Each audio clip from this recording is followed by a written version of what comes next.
Почитуван заменик министар, почитувани пратеници од владачкото мнозинство, жалам што овој амандман не е прифатен, бидејќи ова е еден конструктивен амандман поднесен со една добра намера да бидат опфатени сите оние угостители кои што впрочем владата ги излажа со најавите на шестиот пакет на мерки. Имено морам да цитирам дека шестиот пакет на мерки беше многу најавуван после бурни реакции од страна на угостителите, одржувани доста протести на кои што учествуваа истите и истиот беше формиран со цел задоволување на нивните барања, бидејќи угостителите беа едни од гранките кои што најмногу беа погодени со ковид кризата. Имено во шестиот пакет на мерки, како мерка број 1, ќе го цитирам и ќе го прочитам, беше предвидено на сите, повторам, на сите угостителски објекти ќе им бидат покриени 30% од приходите, износ кој ќе се пресметува како просек од просечниот месечен приход во 2019 и 2020 година, на кој ќе се аплицираат деновите во кои овие дејности беа затворени. Дополнително, сите регистрирани, ќе повторам, регистрирани угостителски објекти ќе добијат 15.200 денари финансиска поддршка по вработен, заклучно со 6.4.2021 година. Со оваа мерка ќе бидат поддржани околу 6.000 угостителски објекти кои вработуваат 17.000 луѓе и процената вредност на мерката е 9,9 милиони евра.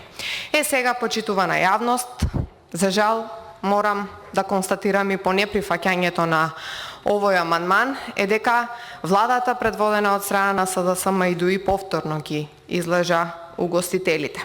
Имено и самата мерка е недообјаснета. Практично истата се однесува на сите угостителски објекти и на сите регистрирани угостители. Сега, дали владата предводена од СДСМ смета дека оние кои што имаат подружници, кои што се регистрирани како угостители, не се регистрирани угостители? Ова е првата дилема која што се поставува пред целата македонска јавност.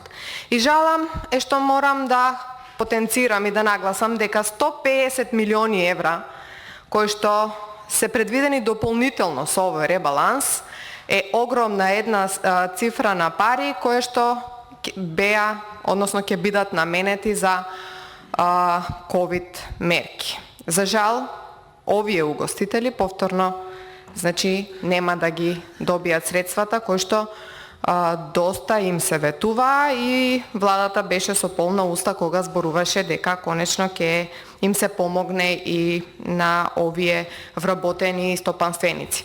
Имено и овие подружници плаќаа огромни кири, и овие подружници имаа вработени, плаќаа придонеси, и овие подружници мораа да затворат кога владата предвиди дека ќе бидат затворени сите угостителски објекти, и овие подружници имаат огромни трошоци и огромни штети кои што настанаа поради неработењето, и жалам што доколку сите други добиваат некаква помош, овие, јасно и гласно, и овој пат ќе бидат изиграни.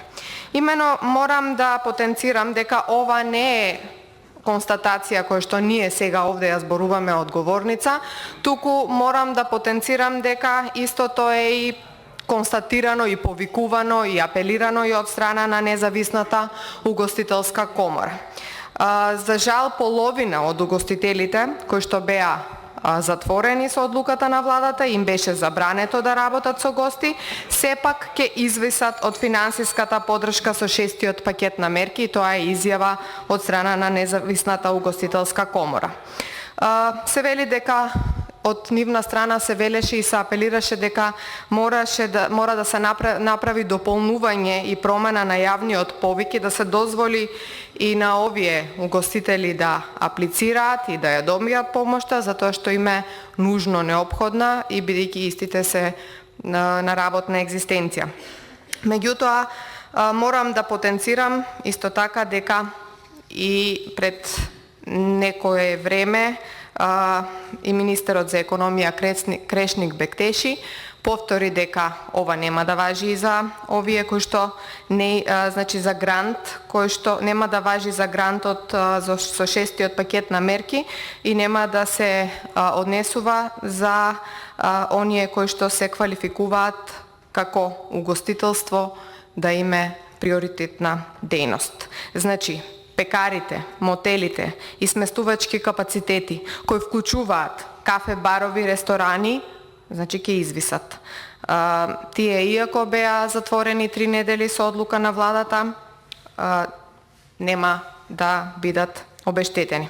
Ова е еден од амандманите кои што ние го поднесовме со цел да ги дополниме фаличните и некомплетни мерки од страна на владата, бидејќи како опозиција сметаме дека граѓаните сите подеднакво треба да бидат третирани со било кој закон и со било која мерка и за жал се случуваше да имаше пропусти и во сите останати пакети на мерки и затоа со ребалансот на буџетот се обидовме да направиме еден сублимат и да видиме дали има некој кој што останал незадоволен од страна на пакетите на мерките.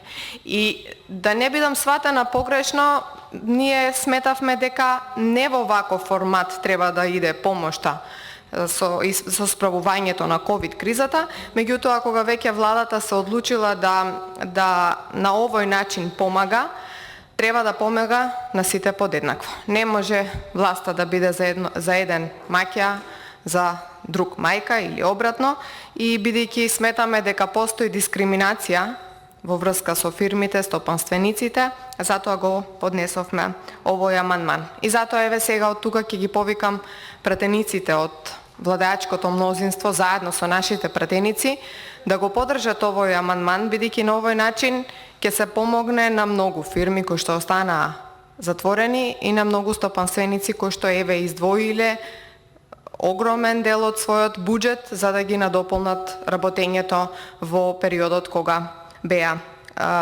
затворени. За жал морам да потенцирам дека од тука произлегува и доказот дека власта во креирањето на мерките не води консултации со засегнатите субјекти. Не водела консултации ниту со коморите, не водела консултации ниту со угостителите, бидејќи доколку го направила тоа, денес немаше да има ваква мерка која што има фалинки и поради која што дел значи од граѓаните ќе се осеќаат излажани. И не се осеќаат, туку навистина се излажени. Мерките не треба да се носат од фотелја, треба да се носат од терен, да видите дека навистина има луѓе кои што направиле трошоци и кои што заслужуваат истите да им бидат платени. Ке повторам, 150 милиони евра со ребалансот на овој буџет се наменети за мерки од ковид кризата.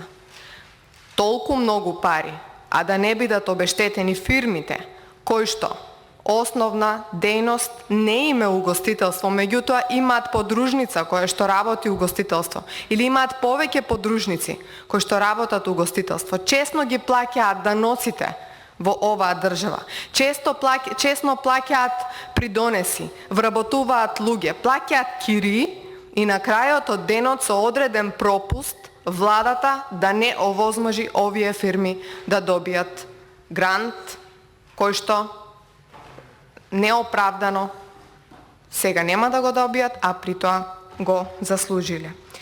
Значи, ова дополнување како амандман беше еден од амандманите кои што ние ги поднесовме, како што се и амандманите за музичарите, лицата со инвалидитет и така натаму, како што предходните пати дополнувавме со амандмани за самохрани родители, за деца без родители, бидејќи сметаме дека постои одредена неправда во спроведувањето и на овој сет на мерки. Предвидовме ваков амандман и затоа еве ве повикувам и вас, пратениците од владеачкото мнозинство, да помогнете и да им излезете во пресред на угостителите и овој пат. Благодарам.